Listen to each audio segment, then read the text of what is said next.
ഷാർജയിൽ ദുരൂഹ സാഹചര്യത്തിൽ മരിച്ച കൊല്ലം തേവലക്കര സ്വദേശി അതുല്യ ബന്ധുക്കൾക്ക് അയച്ച ദൃശ്യങ്ങളും സുഹൃത്തിനയച്ച ശബ്ദ സന്ദേശവും പുറത്ത്. സതീഷ് തന്നെ ക്രൂരമായാണ് മർദ്ദിക്കുന്നതെന്ന് ശബ്ദ സന്ദേശത്തിൽ പറയുന്നു. ഭർത്താവ് സതീഷിനെ പ്രതി ചേർത്ത് കൊലക്കുറ്റത്തിന് ചവറ തെക്കുംഭാഗം പോലീസ് കേസെടുത്തു.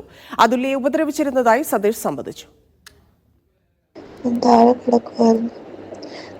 ഞാൻ പുതപ്പ് മൂടിയ സംസാരിച്ച അമ്മയെടുത്ത് ചവിട്ടി കൂട്ടി എന്നെ ഡിസ്റ്റർബൻസ് ആണ് ഉറങ്ങുന്നതിനെന്നും പറഞ്ഞു. അനങ്ങാവയ്യ, വയറെല്ലാം ചവിട്ടി സഹിക്കാൻ പറ്റുന്നില്ല. ഇത്രയൊക്കെ കാണിച്ചിട്ട് അയാളോട് നിൽക്കേണ്ടി വരുന്ന അവസ്ഥയാണ്.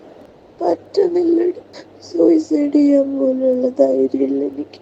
വിവാഹം കഴിഞ്ഞതു മുതൽ അതുല്യയെ ഭർത്താവ് ഉപദ്രവിച്ച് മുറിവേൽപ്പിച്ചിരുന്നു എന്ന് കുടുംബം. അതുല്യ ബന്ധുക്കൾക്ക് അയച്ച ദൃശ്യങ്ങളിൽ ഭർത്താവ് സതീഷ് ഉപദ്രവിക്കുന്നതുൾപ്പെടെയുണ്ട്. നിലത്ത് കിടക്കുന്ന അതുല്യയെ ചവിട്ടുന്നതും ദൃശ്യങ്ങളിൽ. നല്ലതോണം ഉപദ്രവിച്ചതിൻ്റെ പാടൊക്കെ വീഡിയോയിൽ കണ്ടതാ.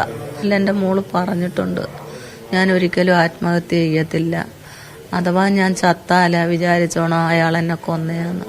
നേരത്തെ ഗാർഹിക പീഡനത്തിന് സതീഷിനെതിരെ നൽകിയ പരാതി ഒത്തുതീർപ്പാക്കിയിരുന്നു.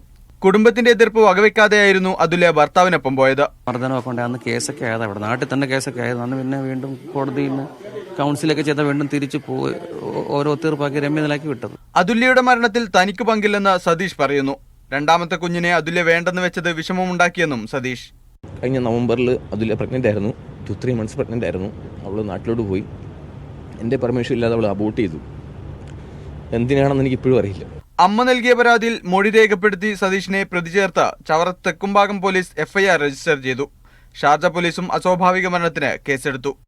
മകൾക്ക് മികച്ച വിദ്യാഭ്യാസം നൽകാൻ, നന്നായി ജീവിക്കാൻ എല്ലാ കഷ്ടതകളും സഹിച്ച അതുല്യയ്ക്ക് നഷ്ടമായത് സ്വന്തം ജീവൻ.